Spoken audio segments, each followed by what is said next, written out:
Reuters reports that 4 tankers, including 2 Saudi ships, 1 UAE vessel, and 1 Norwegian tanker were attacked in the United Arab Emirates on May 13th.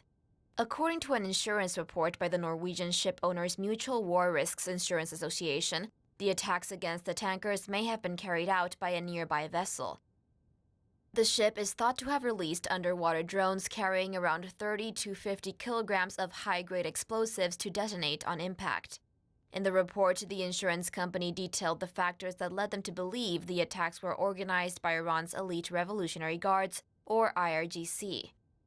They claim there is a similarity in the shrapnel found on the Norwegian tanker to shrapnel in Houthi drone boats.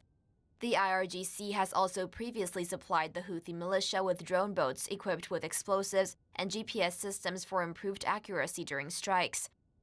The report states that the attacks occurred around 6 to 10 nautical miles off Fujairah, close to the Strait of Hormuz.